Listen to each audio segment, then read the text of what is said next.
नवम भगवती शरणम। दर्शक बंधु 12 अधिपति देवगुरु बृहस्पति नमन कर जाना आज राशिफल विषय।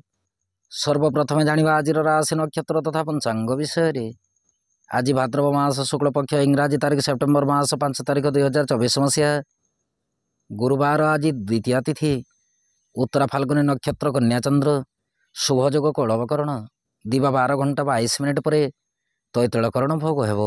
जोगिनी उत्तर दिगरे दिवा 12 घंटा 22 मिनिट पर आग्नेय कोण रे। आज तुला और कुंभ राशि घात 12 एवं वृष राशि पुरुष और धनुराशि महिला घात चंद्र। राहु काल दिवा 10 घंटा 11 मिनिट दिवा 11 घंटा 43 मिनिट मध्य। महेंद्र बेला रात्रि 7 घंटा 26 मिनिट रात्रि 8 घंटा 59 मिनिट मध्य। राहु काल में कौन आनुष्ठानिक मांगलिक शुभ कार्य करने शास्त्र सम्मत नुहे। एणुक महेंद्र बेलाटी सर्वोत्तम, कारण महेंद्र बेलाटी श्रीहरि विष्णु अति प्रिय बोली शास्त्र मार्गदर्शन करें। आज ग्रह स्थिति बृहस्पति वृष राशि मंगल मिथुन राशि बुध कर्कट राशि रवि सिंह राशि चंद्र शुक्र एवं केतु एकत्रीकरण अवस्था कन्या राशि शनि कुंभ राशि एवं राहु मीन राशि गोचर करेंगे। दर्शक बंधु राशिफल जाना आगुरी जाना आज दिव्य चिंतन विषय। दिव्य चिंतन रे अच्छी 2 जण दर्शक बंधु प्रश्न। दर्शक बंधु 2 जण प्रश्न रखिंट जन्म जातक वज्रपात हेतु मृत्युयोग किपरि निर्णय होता है। दयाकोरी एथिर विषय वृत्तांत आलोचना करेंगे।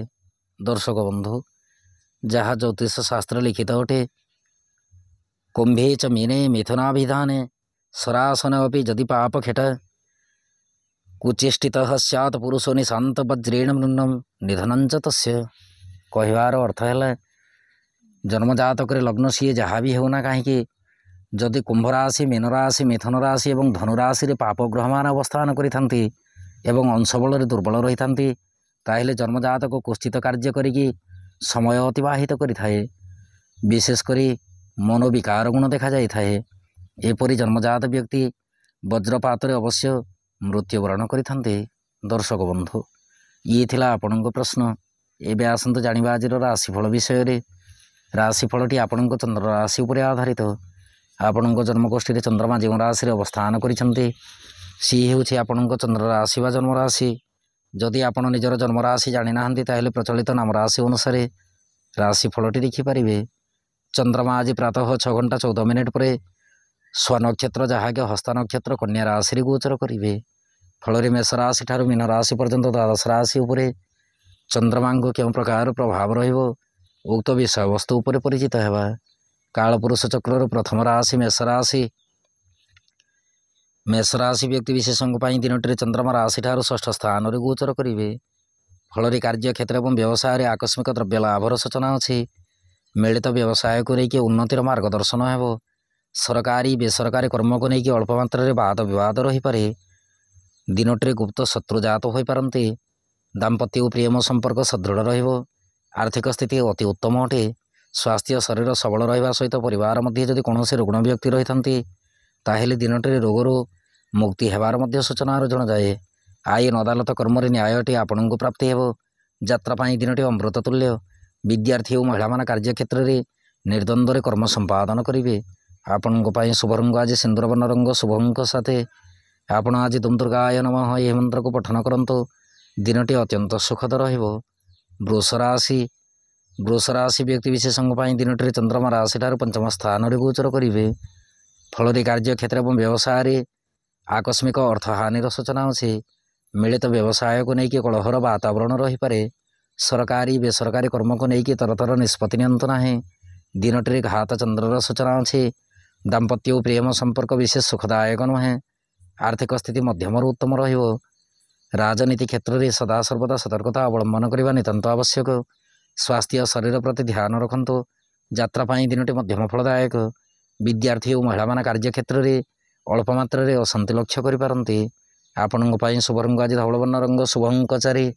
आपण आज देवी मंदिर में घृतदीप अर्पण करंतु दिनटी अत्यंत सुखद रहिबो। मिथुन राशि व्यक्ति विशेषों दिनटी चंद्रमा राशि ठारू 4थ स्थान में गोचर करेंगे। फल कार्य क्षेत्र और व्यवसाय मनस्ताप वृद्धि होगा सहित कलह जोग संगठित हो पारे। ସରକାରୀ ବେସରକାରୀ କର୍ମକୁ ନେଇକି ଉପରିସ୍ଥ କର୍ମଚାରୀଙ୍କ ପରାମର୍ଶ ଅନୁସାରେ କର୍ମ ସମ୍ପାଦନ କରନ୍ତୁ। କୃଷି ଯନ୍ତ୍ରପାତି ଉପରେ ସଦାସର୍ବଦା ସତର୍କତା ଅବଲମ୍ବନ କରିବା ନିତାନ୍ତ ଆବଶ୍ୟକ। ଦିନଟିରେ ଦ୍ରବ୍ୟ ନଷ୍ଟର ସୂଚନା ପରିଲକ୍ଷିତ ହେବା ସହିତ ମାତୃପୀଡ଼ାର ସୂଚନା ଅଛି। ଦାମ୍ପତ୍ୟ ଓ ପ୍ରେମ ସମ୍ପର୍କ ସୁଦୃଢ଼ ରଖନ୍ତୁ। ଆର୍ଥିକ ସ୍ଥିତିକୁ ନେଇକି ମନ ଭିତରେ ଉଦାସୀନତା ଭାବ ଦେଖାଯିବ। ସ୍ୱାସ୍ଥ୍ୟ ଶରୀର ମଧ୍ୟମରୁ ଉତ୍ତମ ରହିବ। ଯାତ୍ରା ପାଇଁ ଦିନଟି ମଧ୍ୟମ ଫଳଦାୟକ। ବିଦ୍ୟାର୍ଥୀ ଓ ମହିଳାମାନେ କାର୍ଯ୍ୟକ୍ଷେତ୍ରରେ ଆଶାତୀତ ଫଳପ୍ରାପ୍ତିରେ ବିଳମ୍ବ ଯୋଗ ଲକ୍ଷ୍ୟ କରିବେ। ଆପଣଙ୍କ ପାଇଁ ଶୁଭ ରଙ୍ଗ ଆଜି ନୀଳବର୍ଣ୍ଣ ରଙ୍ଗ, ଶୁଭ ଅଙ୍କ 8। ଆପଣ ଆଜି ଦୁର୍ଗାନାବାକ୍ଷରୀ ମନ୍ତ୍ର ପଠନ କରନ୍ତୁ। ଦିନଟି ଅତ୍ୟନ୍ତ ସୁଖଦ ରହିବ। କର୍କଟ ରାଶି। କର୍କଟ ରାଶି ବ୍ୟକ୍ତିବିଶେଷଙ୍କ ପାଇଁ ଦିନଟିରେ ଚନ୍ଦ୍ରମା ରାଶିଠାରୁ ତୃତୀୟ ସ୍ଥାନରେ ଗୋଚର କରିବେ।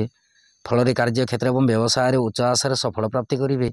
ସରକାରୀ ବେସରକାରୀ କର୍ମକୁ ନେଇକି ଆକସ୍ମିକ ଧନ ପ୍ରାପ୍ତିର ସୂଚନା ଅଛି। ଦାମ୍ପତ୍ୟ ଓ ପ୍ରେମ ସମ୍ପର୍କ ମଧ୍ୟମରୁ ଉତ୍ତମ ରହିବ। ପ୍ରେମ ସମ୍ପର୍କକୁ ନେଇକି ନୂତନ ଅନୁଭୂତି ଜାଗ୍ରତ ହେବ। ଜ୍ଞାତି ପରିବାର ବନ୍ଧୁବର୍ଗ ତଥା ଆତ୍ମୀୟ ସ୍ୱଜନଙ୍କ ଠାରୁ ସାହାଯ୍ୟ ସହାନୁଭୂତି ପ୍ରାପ୍ତି କରିବେ। ଆର୍ଥିକ ସ୍ଥିତି ଅତି ଉତ୍ତମ ଅଟେ। ସ୍ୱାସ୍ଥ୍ୟ ଶରୀର ସବଳ ରହିବା ସହିତ ଯାତ୍ରା ପାଇଁ ଦିନଟି ଅମୃତ ତୁଲ୍ୟ ଅଟେ। ବିଦ୍ୟାର୍ଥୀ ଓ ମହିଳାମାନେ କାର୍ଯ୍ୟକ୍ଷେତ୍ରରେ ଉଚ୍ଚ ଆଶାରେ ସଫଳ ପ୍ରାପ୍ତି କରିବେ। ଆପଣଙ୍କ ପାଇଁ ଶୁଭ ରଙ୍ଗ ଆଜି ହଳଦୀ ବର୍ଣ୍ଣ ରଙ୍ଗ, ଶୁଭ ଅଙ୍କ 5। ଆପଣ ଆଜି ସିଦ୍ଧକୁଞ୍ଜିକା ମନ୍ତ୍ର ପଠନ କରନ୍ତୁ। ଦିନଟି ଅତ୍ୟନ୍ତ ସୁଖଦ ରହିବ। ସିଂହ ରାଶି। ସିଂହ ରାଶି ବ୍ୟକ୍ତିବିଶେଷଙ୍କ ପାଇଁ ଦିନଟିରେ ଚନ୍ଦ୍ରମା ରାଶିଠାରୁ ଦ୍ୱିତୀୟ ସ୍ଥାନରେ ଗୋଚର କରିବେ। ଫଳରେ କାର୍ଯ୍ୟକ୍ଷେତ୍ର ଏବଂ ବ୍ୟବସାୟରେ ବାକ୍ଶୁଦ୍ଧି ନିତାନ୍ତ ଦରକାର। ମିଳିତ ବ୍ୟବସାୟକୁ ନେଇକି ଅଘଟଣ କର୍ମ କିଛି ଘଟିତ ହୋଇପାରେ। ସରକାରୀ ବେସରକାରୀ କର୍ମକୁ ନେଇକି ସଦାସର୍ବଦା ସତର୍କ ରୁହନ୍ତୁ। ଦାମ୍ପତ୍ୟ ଓ ପ୍ରେମ ସମ୍ପର୍କ ଅତି ଉତ୍ତମ ଅଟେ। ଆର୍ଥିକ ସ୍ଥିତି ସବଳ ରହିବା ସହିତ ସ୍ୱାସ୍ଥ୍ୟ ଶରୀର ଅତି ଉତ୍ତମ ରହିବ। ଯାତ୍ରା ପାଇଁ ଦିନଟି ଆପଣଙ୍କ ପକ୍ଷରେ ଯିବ। ବିଦ୍ୟାର୍ଥୀ ଓ ମହିଳାମାନେ କାର୍ଯ୍ୟକ୍ଷେତ୍ରରେ ଆଶାତୀତ ଅବସ୍ଥାରେ ଦୀର୍ଘ ସମୟ ଅପେକ୍ଷାରତ ରହିପାରନ୍ତି। ଆପଣଙ୍କ ପାଇଁ ଶୁଭ ରଙ୍ଗ ଆଜି ଫିକା ଗୋଲାପୀ ରଙ୍ଗ, ଶୁଭ ଅଙ୍କ 3। ଆପଣ ଆଜି ବିଷ୍ଣୁ ଚରଣାମୃତ ସେବନ କରନ୍ତୁ। ଦିନଟି ଅତ୍ୟନ୍ତ ସୁଖଦ ରହିବ। କନ୍ୟା ରାଶି। କନ୍ୟା ରାଶି ବ୍ୟକ୍ତିବିଶେଷଙ୍କ ପାଇଁ ଦିନଟିରେ ଚନ୍ଦ୍ରମା ରାଶିରେ ଗୋଚର କରିବେ। ଫଳରେ କାର୍ଯ୍ୟକ୍ଷେତ୍ର ଏବଂ ବ୍ୟବସାୟରେ ସୁଖ ସମୃଦ୍ଧି ପ୍ରାପ୍ତି ହେବ। ସରକାରୀ ବେସରକାରୀ କର୍ମକୁ ନେଇକି ଉନ୍ନତିର ମାର୍ଗଦର୍ଶନ ହେବ। ଦାମ୍ପତ୍ୟ ଓ ପ୍ରେମ ସମ୍ପର୍କ ଅତି ଉତ୍ତମ ରହିବ। ଦିନଟିରେ ମାଙ୍ଗଳିକ ତଥା ଆନୁଷ୍ଠାନିକ କର୍ମରେ ଯୋଗଦାନ ରହିପାରେ। ଆର୍ଥିକ ସ୍ଥିତି ସବଳ ରହିବା ସହିତ ସ୍ୱାସ୍ଥ୍ୟ ଶରୀର ଅତି ଉତ୍ତମ ଅଟେ। ଉତ୍ତମ ଭୋଜନ ପ୍ରାପ୍ତିର ସୂଚନା ଅଛି। ଯାତ୍ରା ପାଇଁ ଦିନଟି ଅମୃତ ତୁଲ୍ୟ। ବିଦ୍ୟାର୍ଥୀ ଓ ମହିଳାମାନେ କାର୍ଯ୍ୟକ୍ଷେତ୍ରରେ ଆଶାତୀତ ଫଳ ପ୍ରାପ୍ତି କରିବେ। ଆପଣଙ୍କ ପାଇଁ ଶୁଭ ରଙ୍ଗ ଆଜି ଘନ ନୀଳ ରଙ୍ଗ, ଶୁଭ ଅଙ୍କ 1। ଆପଣ ଆଜି ଜଗନ୍ନାଥଙ୍କୁ ତୁଳସୀ ଅର୍ପଣ କରନ୍ତୁ। ଦିନଟି ଅତ୍ୟନ୍ତ ସୁଖଦ ରହିବ। ତୁଳା ରାଶି। ତୁଳା ରାଶି ବ୍ୟକ୍ତିବିଶେଷଙ୍କ ପାଇଁ ଦିନଟିରେ ଚନ୍ଦ୍ରମା ରାଶିଠାରୁ ଦ୍ୱାଦଶ ସ୍ଥାନରେ ଗୋଚର କରିବେ। ଫଳରେ କାର୍ଯ୍ୟକ୍ଷେତ୍ର ଏବଂ ବ୍ୟବସାୟରେ ଅପବ୍ୟୟ ଖର୍ଚ୍ଚର ସୂଚନା ଅଛି। ସରକାରୀ ବେସରକାରୀ କର୍ମକୁ ନେଇକି ଆଶାତୀତ ଫଳ ପ୍ରାପ୍ତିରେ ବିଳମ୍ବ ଯୋଗ ଦେଖାଯିବ। ଦାମ୍ପତ୍ୟ ଓ ପ୍ରେମ ସମ୍ପର୍କ ବିଶେଷ ସୁଖଦାୟକ ନୁହେଁ। ଆର୍ଥିକ ସ୍ଥିତି ଦୁର୍ବଳ ରହିପାରେ। ସ୍ୱାସ୍ଥ୍ୟ ଶରୀର ପ୍ରତି ଧ୍ୟାନ ରଖନ୍ତୁ। ଯାତ୍ରା ପାଇଁ ଦିନଟି ମଧ୍ୟମ ଫଳଦାୟକ। ବିଦ୍ୟାର୍ଥୀ ଓ ମହିଳାମାନେ କାର୍ଯ୍ୟକ୍ଷେତ୍ରରେ ଅନ୍ୟ ଉପରେ ନିର୍ଭରଶୀଳ ରହିବେ। ଆପଣଙ୍କ ପାଇଁ ଶୁଭ ରଙ୍ଗ ଆଜି ଧବଳ ବର୍ଣ୍ଣ ରଙ୍ଗ, ଶୁଭ ଅଙ୍କ 4।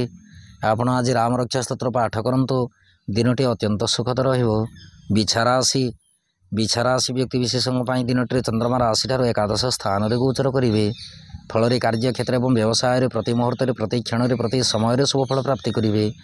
ସରକାରୀ ବେସରକାରୀ କର୍ମକୁ ନେଇକି ସୁଖ ସନ୍ତୋଷ ପ୍ରାପ୍ତି ହେବ। ଦାମ୍ପତ୍ୟ ଓ ପ୍ରେମ ସମ୍ପର୍କ ସୁଖଦ ରହିବା ସହିତ ମାଙ୍ଗଳିକ କର୍ମରେ ଯୋଗଦାନ ରହିପାରେ। ଆର୍ଥିକ ସ୍ଥିତି ଅତି ଉତ୍ତମ ଅଟେ। ସ୍ୱାସ୍ଥ୍ୟ ଶରୀର ସୁଖଦ ରହିବ। ଯାତ୍ରା ପାଇଁ ଦିନଟି ଆପଣଙ୍କ ପକ୍ଷରେ ଯିବ। ବିଦ୍ୟାର୍ଥୀ ଓ ମହିଳାମାନେ କାର୍ଯ୍ୟକ୍ଷେତ୍ରରେ ଆଶାତୀତ ଫଳ ପ୍ରାପ୍ତି କରିବା ସହିତ ଦିନଟିରେ ନୂତନ ବନ୍ଧୁ ପ୍ରାପ୍ତିର ସୂଚନା ଲକ୍ଷ୍ୟ କରିବେ। ଆପଣଙ୍କ ପାଇଁ ଶୁଭ ରଙ୍ଗ ଆଜି ସିନ୍ଦୁର ବର୍ଣ୍ଣ ରଙ୍ଗ, ଶୁଭ ଅଙ୍କ 7। ଆପଣ ଆଜି ଓଁ ନମୋ ଭଗବତେ ବାସୁଦେବାୟ ନମଃ ଏହି ମନ୍ତ୍ରକୁ ପଠନ କରନ୍ତୁ। ଦିନଟି ଅତ୍ୟନ୍ତ ସୁଖଦ ରହିବ। ଧନୁରାଶି। ଧନୁରାଶି ବ୍ୟକ୍ତିବିଶେଷଙ୍କ ପାଇଁ ଦିନଟିରେ ଚନ୍ଦ୍ରମା ରାଶିଠାରୁ ଦଶମ ସ୍ଥାନରେ ଗୋଚର କରିବେ। ଫଳରେ କାର୍ଯ୍ୟକ୍ଷେତ୍ର ଏବଂ ବ୍ୟବସାୟରେ ସଦାସର୍ବଦା କର୍ମଚଞ୍ଚଳ ରହିବେ। ସରକାରୀ ବେସରକାରୀ କର୍ମକୁ ନେଇକି ଆଶାତୀତ ଫଳ ପ୍ରାପ୍ତି ହେବ। ଦାମ୍ପତ୍ୟ ଓ ପ୍ରେମ ସମ୍ପର୍କ ଅତି ଉତ୍ତମ ଅଟେ। ଆର୍ଥିକ ସ୍ଥିତି ସବଳ ରହିବ। ଦିନଟିରେ ଧାର କରଜ ଦେଇଥିବା ସମ୍ପତ୍ତି ଫେରସ୍ତ ପାଇପାରନ୍ତି। କର୍ମମୟ ଜୀବନକୁ ନେଇକି ମନ ଭିତରେ ଆଶାତୀତ ଫଳ ପ୍ରାପ୍ତି ହେବା ସହିତ ନିର୍ବିଘ୍ନରେ କର୍ମ ସମ୍ପାଦନ କରିବେ। ସ୍ୱାସ୍ଥ୍ୟ ଶରୀର ଅତି ଉତ୍ତମ ଅଟେ। ଯାତ୍ରା ପାଇଁ ଦିନଟି ଅମୃତ ତୁଲ୍ୟ। ବିଦ୍ୟାର୍ଥୀ ଓ ମହିଳାମାନେ କାର୍ଯ୍ୟକ୍ଷେତ୍ରରେ ଆଶାତୀତ ଫଳ ପ୍ରାପ୍ତି କରିବେ। ଆପଣଙ୍କ ପାଇଁ ଶୁଭ ରଙ୍ଗ ଆଜି ନାରଙ୍ଗୀ ବର୍ଣ୍ଣ ରଙ୍ଗ, ଶୁଭ ଅଙ୍କ 9। ଆପଣ ଆଜି କ୍ଳିଂ କୃଷ୍ଣାୟ ଗୋବିନ୍ଦାୟ ଗୋପୀଜନ ବଲ୍ଲଭାୟ ରାଧାକୃଷ୍ଣାୟ ନମୋ ଭଗବତେ ବାସୁଦେବାୟ ନମଃ ଏହି ମନ୍ତ୍ରକୁ ପଠନ କରନ୍ତୁ। ଦିନଟି ଅତ୍ୟନ୍ତ ସୁଖଦ ରହିବ। ମକର ରାଶି। ମକର ରାଶି ବ୍ୟକ୍ତିବିଶେଷଙ୍କ ପାଇଁ ଦିନଟିରେ ଚନ୍ଦ୍ରମା ରାଶିଠାରୁ ନବମ ସ୍ଥାନରେ ଗୋଚର କରିବେ। ଫଳରେ କାର୍ଯ୍ୟକ୍ଷେତ୍ର ଏବଂ ବ୍ୟବସାୟରେ ସୂଚନା ଅନୁଶୋଚନା ଭିତରେ ସମୟ ଅତିବାହିତ ହେବ। ସରକାରୀ ବେସରକାରୀ କର୍ମକୁ ନେଇକି ଅନ୍ୟ ଉପରେ ନିର୍ଭରଶୀଳ ରହିବେ। ଆଇନ ଅଦାଲତ କର୍ମ ଯଦି ଥାଏ ତାହେଲେ ପରିଚିତ ବ୍ୟକ୍ତିଙ୍କ ମାଧ୍ୟମରେ କର୍ମ ସମ୍ପାଦନ କରନ୍ତୁ। ଦାମ୍ପତ୍ୟ ଓ ପ୍ରେମ ସମ୍ପର୍କ ମଧ୍ୟମରୁ ଉତ୍ତମ ରହିବ। ସହଧର୍ମିଣୀଙ୍କ ସ୍ୱାସ୍ଥ୍ୟ ଶରୀର ପ୍ରତି ଯତ୍ନଶୀଳ ରହିବା ନିତାନ୍ତ ଆବଶ୍ୟକ। ଆର୍ଥିକ ସ୍ଥିତି ମଧ୍ୟମରୁ ଉତ୍ତମ ଅଟେ। ସ୍ୱାସ୍ଥ୍ୟ ଶରୀର ପ୍ରତି ଧ୍ୟାନ ରଖନ୍ତୁ। ଯାତ୍ରା ପାଇଁ ଦିନଟି ମଧ୍ୟମ ଫଳଦାୟକ। ବିଦ୍ୟାର୍ଥୀ ଓ ମହିଳାମାନେ କାର୍ଯ୍ୟକ୍ଷେତ୍ରରେ ଉନ୍ନତିର ମାର୍ଗଦର୍ଶନ କରିବେ। ଆପଣଙ୍କ ପାଇଁ ଶୁଭ ରଙ୍ଗ ଆଜି ସବୁଜ ବର୍ଣ୍ଣ ରଙ୍ଗ, ଶୁଭ ଅଙ୍କ 5। ଆପଣ ଆଜି ପିତାମାତାଙ୍କ ଠାରୁ ଆଶୀର୍ବାଦ ଗ୍ରହଣ କରନ୍ତୁ। ଦିନଟି ଅତ୍ୟନ୍ତ ସୁଖଦ ରହିବ। କୁମ୍ଭ ରାଶି ବ୍ୟକ୍ତିବିଶେଷଙ୍କ ପାଇଁ ଦିନଟିରେ ଚନ୍ଦ୍ରମା ରାଶିଠାରୁ ଅଷ୍ଟମ ସ୍ଥାନରେ ଗୋଚର କରିବେ। ଫଳରେ କାର୍ଯ୍ୟକ୍ଷେତ୍ର ଏବଂ ବ୍ୟବସାୟରେ ସୁଖହାନିର ସୂଚନା ଅଛି। ସରକାରୀ ବେସରକାରୀ କର୍ମକୁ ନେଇକି ଅଶାନ୍ତିର ବାତାବରଣ ରହିପାରେ। ମିଳିତ ବ୍ୟବସାୟ କିମ୍ବା ବାଦ ବିବାଦ କର୍ମରେ ସମୟ ଅତିବାହିତ କରନ୍ତୁ ନାହିଁ। ଦାମ୍ପତ୍ୟ ଓ ପ୍ରେମ ସମ୍ପର୍କ ପ୍ରତି ସତର୍କ ରୁହନ୍ତୁ। ଆର୍ଥିକ ସ୍ଥିତି ଦିନଟିରେ ଦୁର୍ବଳ ରହିବା ସହିତ ଆକସ୍ମିକ ଦୁର୍ଘଟଣାରେ ଗ୍ରସିତ ହୋଇପାରନ୍ତି। ସ୍ୱାସ୍ଥ୍ୟ ଶରୀର ପ୍ରତି ଧ୍ୟାନ ରଖିବା ନିତାନ୍ତ ଆବଶ୍ୟକ। ଯାତ୍ରା ପାଇଁ ଦିନଟି ମଧ୍ୟମ ଫଳଦାୟକ। ବିଦ୍ୟାର୍ଥୀ ଓ ମହିଳାମାନେ କାର୍ଯ୍ୟକ୍ଷେତ୍ରରେ ତରତର ନିଷ୍ପତ୍ତି ନେଇକି ସନ୍ତାପିତ ହୋଇପାରନ୍ତି। ଆପଣଙ୍କ ପାଇଁ ଶୁଭ ରଙ୍ଗ ଆଜି ଆକାଶୀ ବର୍ଣ୍ଣ ରଙ୍ଗ, ଶୁଭ ଅଙ୍କ 3। ଆପଣ ଆଜି ବିଷ୍ଣୁ ସହସ୍ରନାମ 3 ଥର ପଠନ କରନ୍ତୁ। ଦିନଟି ଅତ୍ୟନ୍ତ ସୁଖଦ ରହିବ। ମୀନ ରାଶି ବ୍ୟକ୍ତିବିଶେଷଙ୍କ ପାଇଁ ଦିନଟିରେ ଚନ୍ଦ୍ରମା ରାଶିଠାରୁ ସପ୍ତମ ସ୍ଥାନରେ ଗୋଚର କରିବେ। ଫଳରେ କାର୍ଯ୍ୟକ୍ଷେତ୍ର ଏବଂ ବ୍ୟବସାୟରେ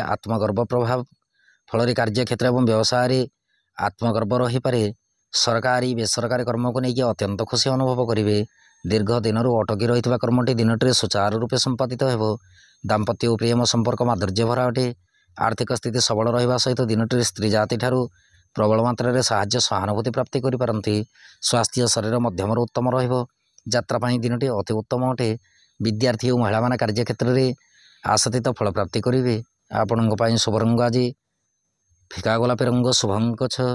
ଆପଣ ଆଜି ଛୋଟ ଶିଶୁକନ୍ୟାଙ୍କୁ କିଛି ଖାଇବା ଦ୍ରବ୍ୟ ଦାନ କରନ୍ତୁ। ଦିନଟି ଅତ୍ୟନ୍ତ ସୁଖଦ ରହିବ। ଦର୍ଶକ ବନ୍ଧୁ, ଇଏ ଥିଲା ମେଷ ରାଶି ଠାରୁ ମୀନ ରାଶି ପର୍ଯ୍ୟନ୍ତ ଦ୍ୱାଦଶ ରାଶିର ରାଶିଫଳ ଏବଂ ଆଜିର ଦିବ୍ୟ ଚିନ୍ତନ। ଏବେ ଅନୁମତି ଦିଅନ୍ତୁ। ନୋ ଭଗବତୀ ଶରଣ।